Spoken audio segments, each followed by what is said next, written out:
she would have told me anything that she could to defend him, and we expected that. I don't interrogate mothers of victims or suspects at that time with any intensity. Right. They're being victimized, to a degree as well. And certainly the mothers of suspects, they want to believe their son's doing right and is not involved. And now all these strangers with badges show up, and it has to be a very, very difficult thing. Did she deny knowing about any of that, or deny knowing that these girls are over at the house, or? No, not at all. She thought her son was a real Casanova. He had a lot of girlfriends and frequently had girls, that he was very likable, lovable young man in her perspective. And frequently had guests over there, both male and female. She didn't deny that at all. At this time, Detective Brannon and Mr. Ortiz are seated in the detective's vehicle and have been discussing some of the circumstances of the case. The following will be a statement made by Mr. Ortiz concerning the details as he knows them about what happened to a girl he knows as Crystal. Mr. Ortiz, what I'd like for you to do is just tell me your full name, sir. Andy James Ortiz. And what's your birthday? 11/4/73. And live here in the front portion of this residence, and your parents live in the back, is that correct? Yes, sir. Okay. You heard what I was saying as we started. Is that all pretty accurate and true?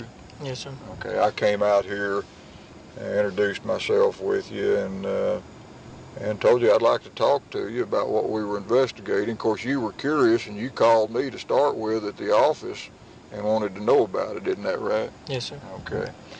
I've told you that you're not under arrest, and you're not. You're free to leave at any time.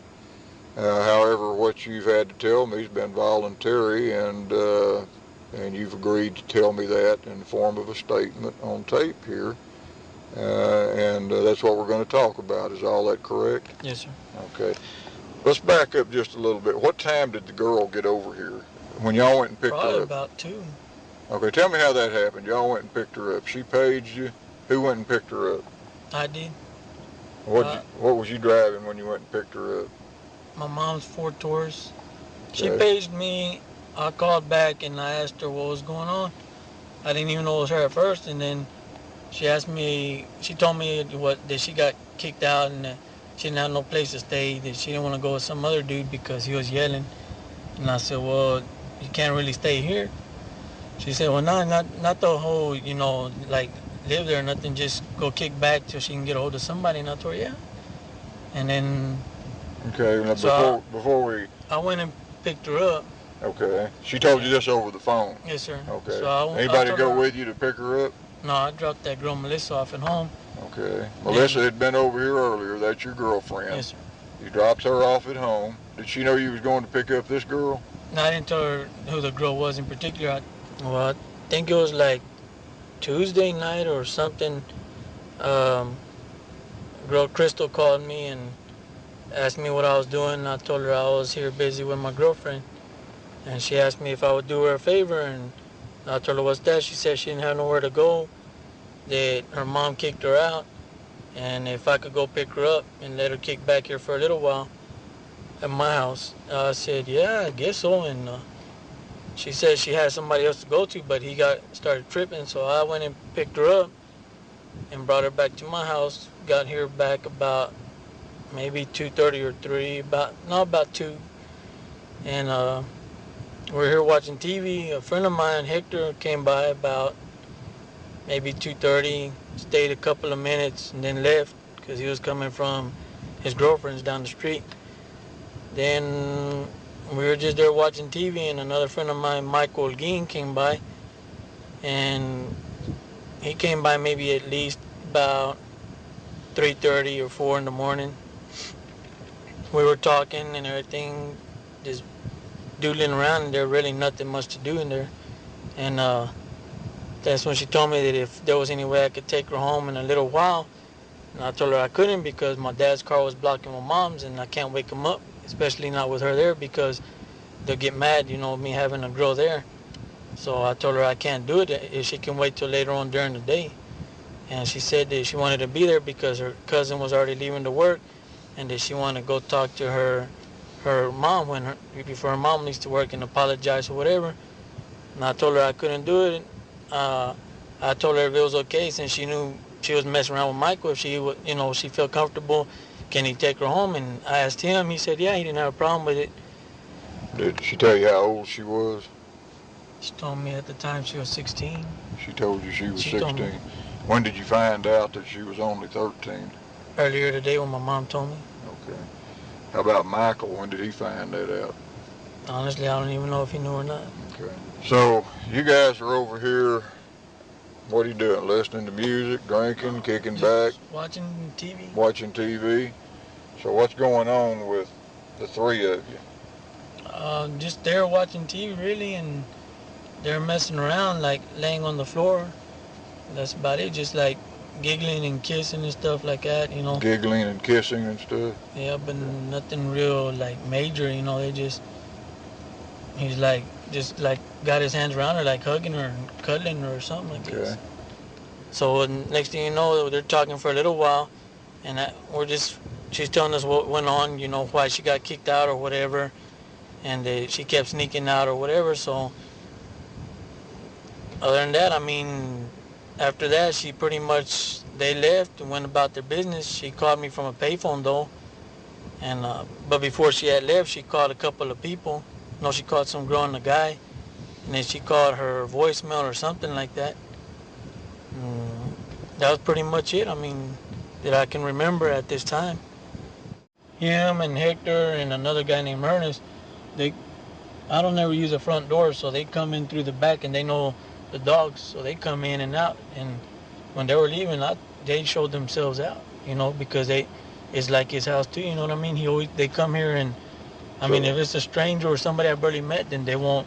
I don't just let them come in or out. You know what I mean? So anything? I watch them. Sure. So anything that they might have taken, or anything that might have come from your house that is connected to this dead girl, could have been taken by them without you even being here, is what you're telling me. Is that right? Yes, sir. Because they have access to the house. Because they have access to the house at any time. Not at any time. There's times like I won't lock my door because my mom and dad are in the back. But my mom and dad don't ever hear when people go inside, or or sometimes they'll forget to lock it and stuff, and I forget. And the only ones, like I said, them three are the only ones that know the dogs, and they can go in the house anytime, and because they'll come and they'll borrow my clothes or whatever, and Did anything happen before they left here, Andy? And you know that I suspect it did, and I've told you that, right? Yes, sir. And I've told you that I believe that something happened before she left here, and that Michael hauled her off from here. And this is very important. It's very important that you tell me the truth about this now. Now, I think you've been very truthful and very forthright up to this point, but right here I've got a problem with this, and you understand that. I'm explaining that to you, and I think you want to be truthful. I think you continue to want to be truthful, and I'm asking you again now, what really happened before Michael left with her here? Telling you, to me they were talking good. It's not like nothing real, like they were mad at each other or nothing. I don't know. I don't know. I can't. Did Michael jump on her before she left here? No. Did Michael do anything unusual like tie her up or wrap anything around her or get anything from your house that he might have put on her before he left here? No, the only thing he took from here was some beer. That was about it. Okay. Did he take any, I mean, you know we've been out here looking in your car and in your house and collecting some different types of wire. Without going into any specifics, did he take any wire from you? Or did he No. have any wire that belonged to you, or did he take any wire from your house? Nah, he didn't take nothing, no, nothing like that wire, nothing from my house, not that I know of. I mean, Not that you know of? no, sir.